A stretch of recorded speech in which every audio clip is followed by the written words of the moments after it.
served and during his more than 10 years in Parliament, he served in 3 additional senior cabinet portfolios. He was Treasurer, Minister for Immigration and Border Protection, and Social Services Minister. He holds a Bachelor of Science degree with honours in Economic Geography from the University of New South Wales. Ladies and gentlemen, please join me in welcoming the Prime Minister of Australia, Scott Morrison.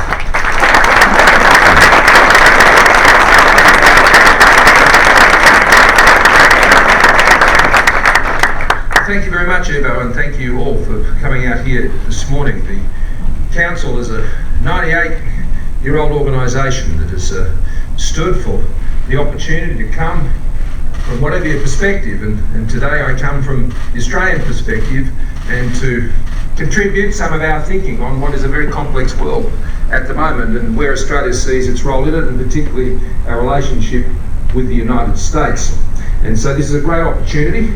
There's a whole bunch of things going on in New York at the moment, but I know there's a lot of things going on in here in Chicago. So we wanted to be here in Chicago to be part of this discussion here as well. And it's wonderful to be here and to address this body. I want to thank Ambassador Hockey for being here and Ambassador Culverhouse for being here. They've been doing a great job in managing the relationship that we have with AB down there in Canberra, and Joe, who's been here now for some years, and he's been doing a great job.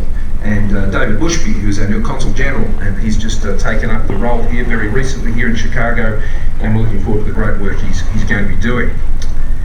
It was a little over 120 years ago that Teddy Roosevelt gave a memorable speech titled "The Strenuous Life." Many of us in politics know it well. And it said that and it was done at the Hamilton Club, which is just a few blocks from here in Chicago. And on that day in 1899, he told his audience that the 20th century looms before us big with the fate of many nations. He said that if we are to be a really great people, the United States, we must strive in good faith to play a great part in the world. He added, far better to do and dare mighty things, to win glorious triumphs, even though checkered by failure, than to take rank with those poor spirits who neither enjoy much or suffer much, because they live in the great twilight that knows not victory nor defeat. Now, he preached not a life of ease, but one of strenuous endeavour. In Australia, we put it this way: if you have a go, you should get a go. And that's a theme I have used to describe my own government's approach to encouraging Australians to pursue their own individual aspirations. And I'm sure TR would probably not mind that reference. Without a spirit of enterprise, of endeavour, of aspiration, no nation will deliver security, economic prosperity and national unity to its people. And a guiding principle of mine is that regardless of our ability, our size or our circumstances, we are here to make a contribution, not just take one. That's actually what fairness means in Australia. There's the principle of mutual obligation, and it applies at nations levels as well. It's also how we approach our alliance relationships and how we build a strong economy and a secure nation, how we provide for our families and enable them to contribute to their communities as well. So against that backdrop this morning, I want to cover 3 themes. First, I want to spell out what our approach as a nation is of strenuous endeavour and what that means for the great alliance we have with the United States. Second, I want to explain what it means for the approach that we will take to the new and more challenging global environment that confronts us all. And thirdly, I want to talk a bit about Australia's place in the global economic landscape and how we are ensuring that Australia is well positioned to succeed in what is a rapidly changing global economy. Now, the importance of our alliance on this first point was set out in 1908, when our nation as a Commonwealth was only 7 years old. Australia's second Prime Minister, Alfred Deakin, defied our principal ally, Great Britain, at the time, and he wrote directly to President Roosevelt, inviting the Great White Fleet to visit Australia. Deakin wrote that no other federation in the world possesses so many features in common with the United States as does the Commonwealth of Australia.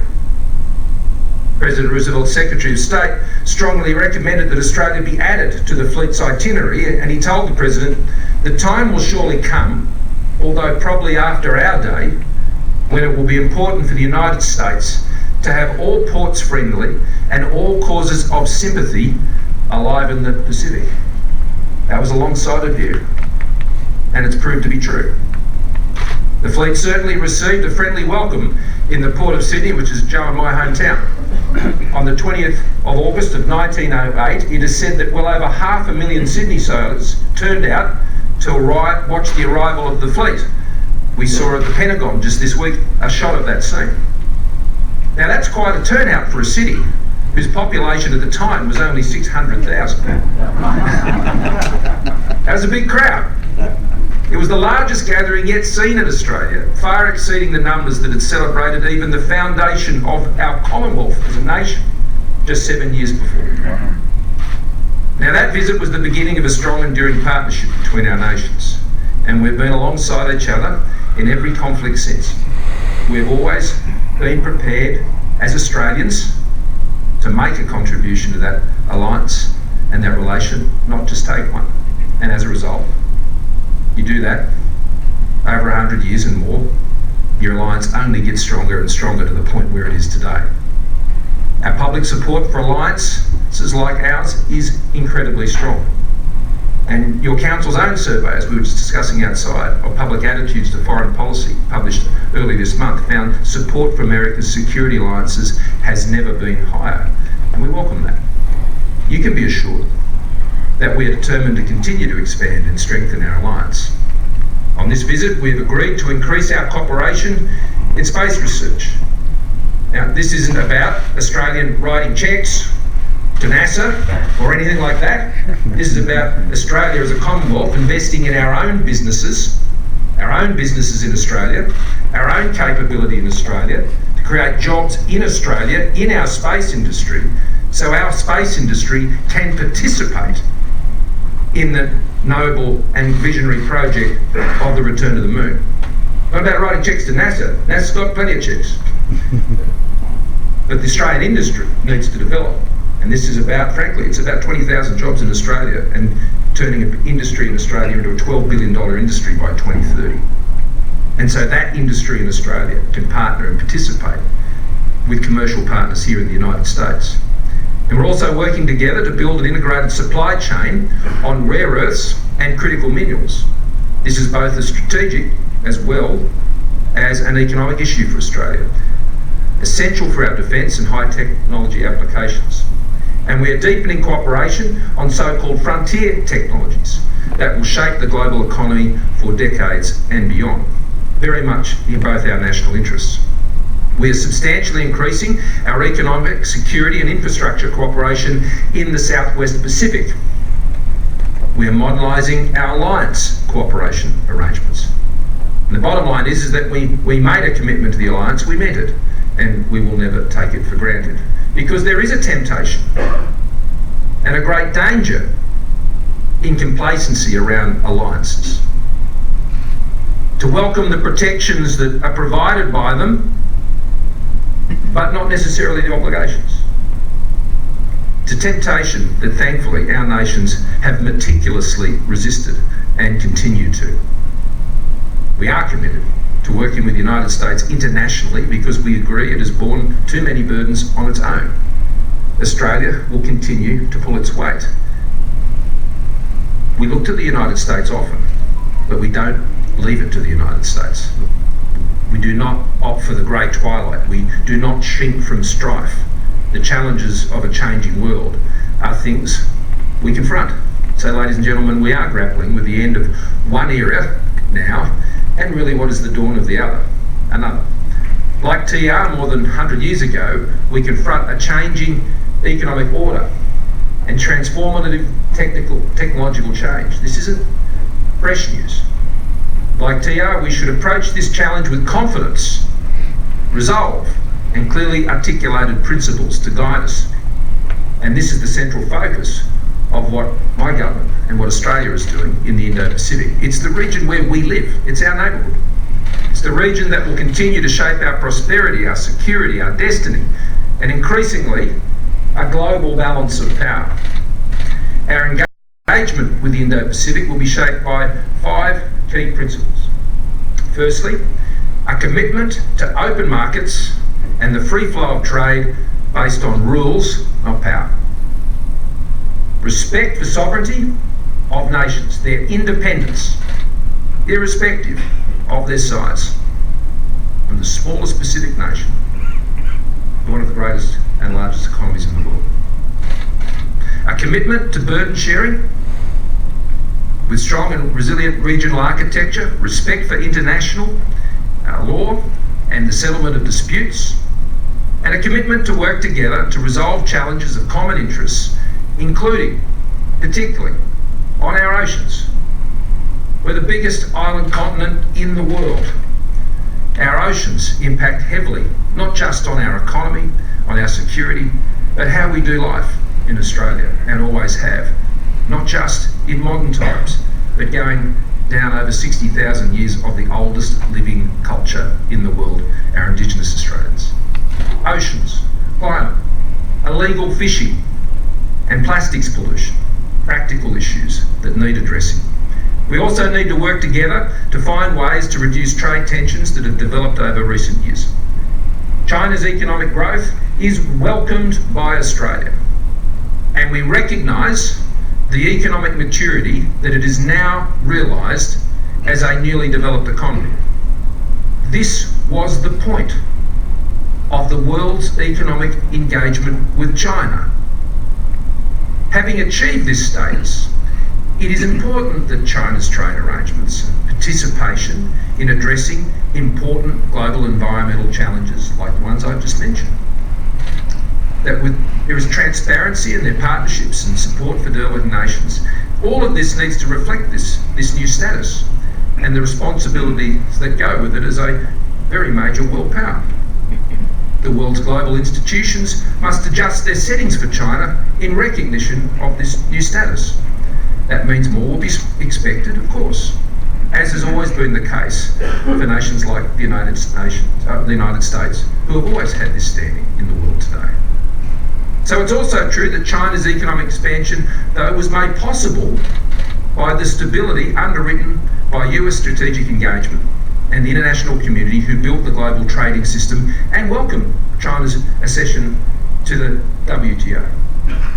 We should remember that it was 75 years ago at Bretton Woods that the United States led the way in the creation of financial institutions and economic forums that established equitable rules to stabilise the international economy and remove the points of friction that had contributed to 2 world wars. That was the dividend of peace, and investing that dividend of peace in a new world order. I agree with the assessment made in the President's 2017 National Security Strategy, that while the economic global system continues to serve our interests, it needs some reform. We cannot pretend that rules that were written a generation ago remain appropriate for today. Why would that be true in this area and not in any other? It's clear that global trade rules are no longer fit for purpose, and in some cases the rules were designed for a completely different economy in another era, one that simply doesn't exist anymore. In other cases, our rules are just not comprehensive enough, and it's clear that our rules are not keeping pace with technological change that is happening at an unprecedented pace. But we do need the rules. We do need the rules. A study by Accenture estimated that digital commerce now drives 22% of the world economy. We know these figures. A separate study by McKinsey Global Institute showed that data flows grew by a factor of 45 the decade to 2016. But there are many existing obstacles and many emerging barriers to the expansion of the digital economy. Left to proliferate, such barriers will distort, choke the global economy and the great benefits that can flow to all nations. That's why Australia is taking a leading role in developing e-commerce rules at the WTO. That's a practical thing to do. There is a broader imperative at work, and we must demonstrate that collectively we have not lost our ability to adapt and adjust our trading system to new realities. when there were 144 members of the WTO, the Director General at the time likened the WTO to a vehicle that had one accelerator and 143 brakes. We cannot allow that to continue. We can no longer move at the speed of the lowest common denominator. It is time for the system to catch up with the world. And we intend to help that process in a practical way, making our contribution based on our experience. But I've got to say, we're positive about it. The world has just reached a change point. That's all. There's no need to catastrophise it. There's just a need to understand it and work together to adjust the institutions and the rules to accommodate it. There's no need to engage in a heavily polarised debate on this issue.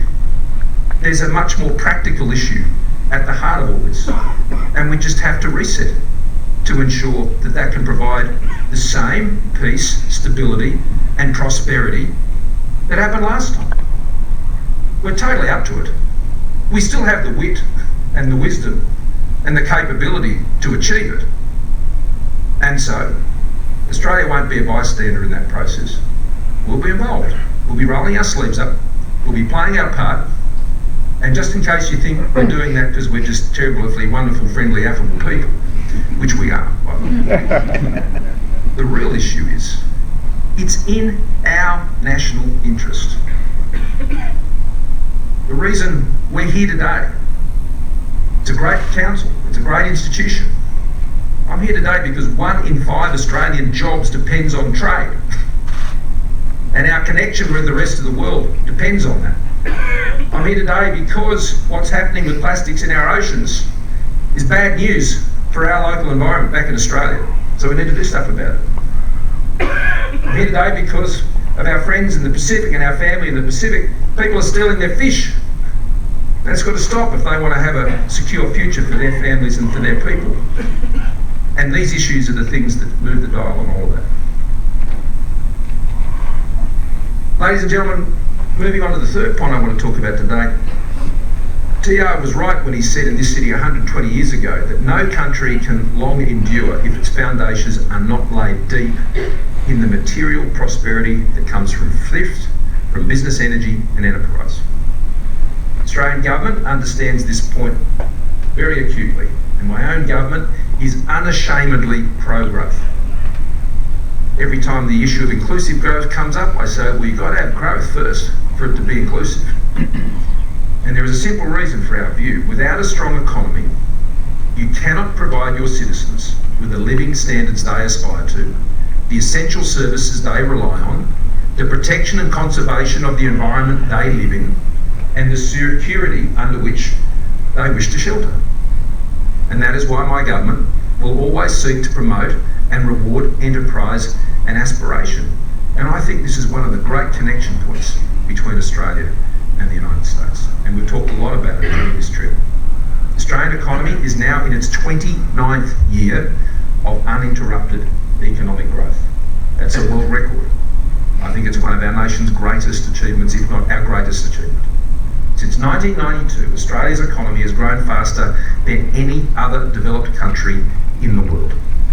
And we're determined to build an even stronger economy. Most recently, we've legislated $158 billion in personal tax cuts because we believe Australians should keep more of what they earn, and that acts as an incentive for them to get out and realise their aspirations. It's record tax relief also for small and medium-sized businesses, similar to what you've achieved here in the United States. This year, our budget will be in surplus for the first time in 12 years. The Ambassador knows a lot about that too. He did a lot of the heavy lifting as part of our government in its early days to get to that result. We will eliminate net debt in its entirety within the decade by bringing the budget back to surplus. Our AAA credit rating remains in place despite the tremendous shocks we've had to our economy. Most significantly, and I'm not talking about the GFC, I'm talking about the end of the mining investment boom in Australia, ripped $80 billion of capital investment out of our country.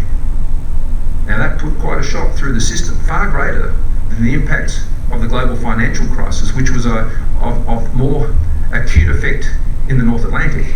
In Australia, The big hit to our economy actually came through that event, but yet we retained our AAA credit rating through that process. One of only 10 nations in the world to achieve this outcome from all key ratings agencies. We are pursuing the most trade strategy in Australia's history. In the last 6 years, we have secured duty-free or preferential access to an extra 1.7 billion consumers. 70% of Australia's two-way trade is now covered by free trade agreements, up from just 26% when our government came to office in 2013. We have concluded or are negotiating trade agreements with 17 of our top 20 trading partners. Australia gets it. You don't get rich in Australia selling things to yourself. You've got to take it offshore. You've got to take your economy offshore. And you've got to look outward for our prosperity, and we've been doing that for a long time. So that's why we're negotiating an ambitious FTA with the European Union and hope to commence negotiations with the United Kingdom as soon as it leaves the EU. And these efforts are paying dividends. In the year to June 30, Australia recorded a record trade surplus of around 50 billion Australian dollars. That's more than 3 times larger than the previous record. Despite global headwinds, Australia's recorded 19 consecutive monthly trade surpluses. And I hasten to add that the United States continues to enjoy a healthy bilateral trade surplus with Australia of some $29 billion in 2018. And just in case you were wondering, the US has had a trade surplus with Australia since the Truman administration. So there is no better deal than the one the US has with Australia. Not a tariff on anything that comes in. That is the gold standard of trade relationships that I think set out where Australia sits in the broader economic landscape with the United States. So ladies and gentlemen, our strong economy means we can plan for the future. And we will maintain a defiant optimism in the complex and often confusing world that is out there. Why? Because we know who we are, we know what we're about, we know what our principles are, we know how our friends are, we know how our partners are. We've got a clear plan. We want to work with everybody, but we're very clear and consistent, we hope, in our communication and in the way we follow through and how we live out our values in our relationships with other nations. This investment means we can continue to meet commitments to our alliance partner, that we can play our part in particular.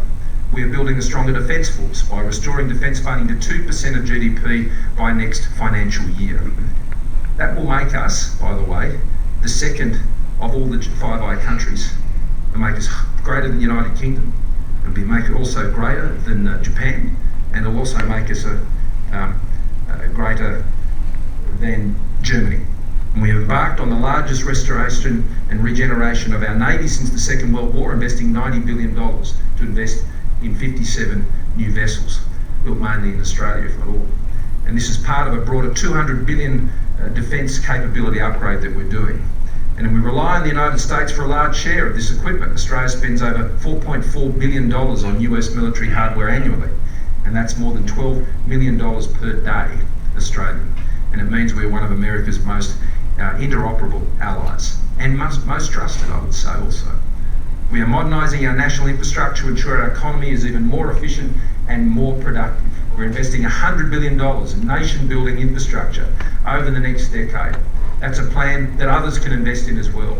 The plan will bust congestion, improve the lives of Australians, speed up supply chains, and ensure our products reach global markets on time. And we're building new inland rail network and a new airport in Western Sydney. And co-located with the new airport, the new Western Sydney metropolis will become a global hub for sectors including defence, aerospace, freight and logistics, agribusiness, pharmaceutical industries and biotechnology. And as we expand our economy and make it more productive, we will continue to be open to foreign investment. The United States is by far and away the largest source of investment in Australia and the largest destination of Australian investment. More than a quarter of all investment in Australia originated in the United States, nearly 940 billion Australian dollars. US majority-owned affiliates in Australia employ 310,000 Australians, paying nearly $30 billion in wages and salaries annually. That's why I'm here. It's about jobs. It's about wages for Australians. But it's not one-way traffic. Australian investment is in the United States also. And yesterday, with President Trump, I participated in the official opening of the new Pratt Industries manufacturing plant in Ohio, the largest new factory in the United States since President Trump was elected. And last month, BlueScope Steel, a great Australian steel company, announced a $1 billion expansion of its North Star steel mill in Delta, Ohio. Now, these projects are the practical evidence of an ever closer economic relationship between our two countries. And there'll be more, as there will be more investment from the US in Australia. So our great partnership, ladies and gentlemen, was started and cemented in the presidency of Teddy Roosevelt, a presidency that left an indelible mark on America and defined its place in the world. Our shared temper of mind and our capacity for strenuous endeavour have consolidated that friendship. We think in similar ways. We share an instinct to have a go and a reflex to support those who have that go, so they get a go. It is evident in the strength of our alliance. It is evident in the strength of our shared commitment to embracing the challenges of the new global order. And it is evident in the strength of our economies and our determination to improve the lives of our peoples. Thank you so much for your kind attention.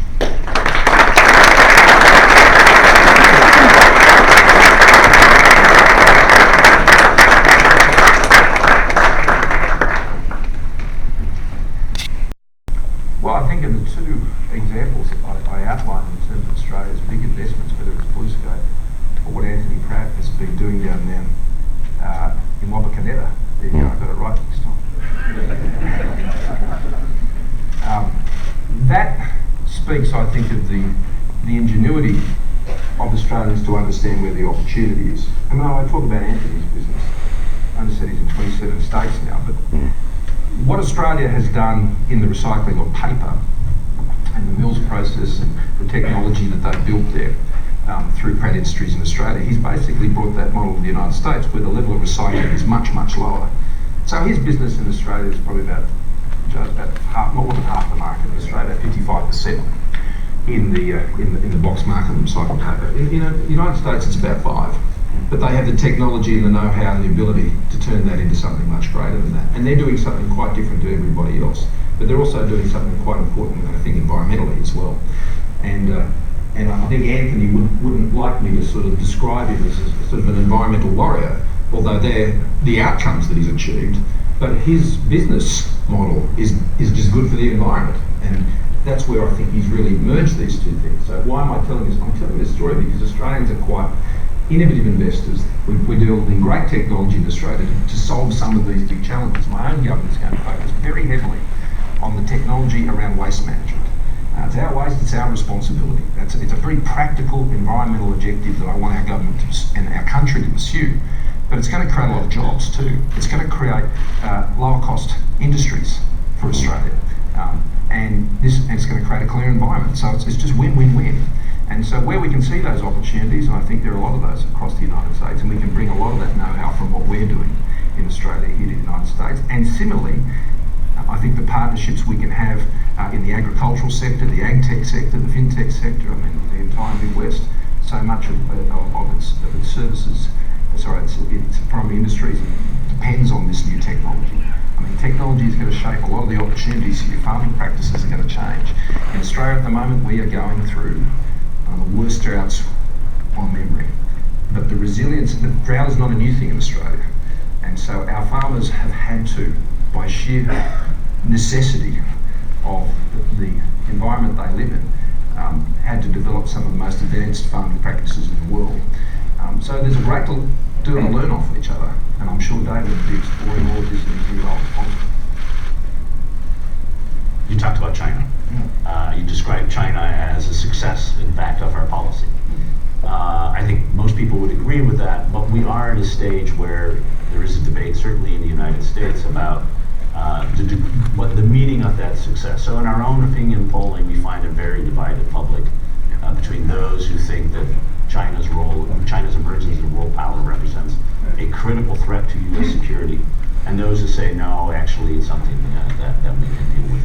How would you describe the future strategic relationship of a rising China? Well, I think the first thing to do is sort of acknowledge that Australia and the US come at this from a different perspective. We have a trade surplus with China. You have a trade deficit, and quite a significant one. And so that I think is is going to affect the lens through which you see China and its economic success, I suppose. From Australia's point of view, I mean, the engagement with China has been enormously beneficial to our country, and that's what led us to develop the comprehensive strategic partnership that we have with China, the China-Australia Free Trade Agreement, which is quite revolutionary in many respects, and we want to see that continue. But that, as I was arguing in my presentation, has taken to us a place where China now has a resource and capability that we've never had before, and it has invested a great deal of that in its own strategic defence and its capability in that area, and that obviously presents a different calculus to the Indo-Pacific region than existed 30 years ago. That there are options and there are ways that we can manage this into the future, that the world can have two very large economies and they can be mutually beneficial. But the point is, we've got to go for the gear change now. It won't continue to work if we try and force it into the old model and the old rules and the old understandings that were there before that has led us to this point. They have served their purpose, and we now need to define a new way of this working. So that's why I've been quite supportive of the President actually trying to strike a new deal with China. There's some serious issues that have to be addressed in that trade relationship. Issues once addressed which will also benefit Australia. Issues on forced technology transfer affect Australian companies too. IP issues affect Australian companies too. And there are global responsibilities on the environment and the other things which Australia is very invested in, and everybody needs to pull their weight on that. So with great economic power comes great responsibility. So we need to step up and gear change. You described the centrality of Australia in at least the bilateral relationship. You're probably unique, maybe together with Japan, but certainly one of the countries that has an extraordinarily important relationship with China, an extraordinarily important relationship with the United States. Is there a role for Australia, either to alone or perhaps together with one or two other countries, to try to figure out a way that we can build a relationship between the United States and China that benefits both, and as a result also Australia? Is there something that you can do proactively? Of course, and we're doing it. That's part of the reasons for being here, but it's also through important work through things like the East Asia Summit. The close relationship, as you rightly say, with Japan, with Indonesia, with whom we've just completed a comprehensive partnership with them, and with India also as a major and strongly emerging economy in the Indo-Pacific region. Singapore, small country, but one that is greatly respected. And has, I think, very, very interesting insights into this question. Prime Minister Lee gave a very, I think, impressive overview of the issues here when he spoke at the Shangri-La conference earlier in the year. But the thing about the Indo-Pacific, and Australia's no stranger to this either, I mean, our objective here is pretty straightforward. We just want to be ourselves.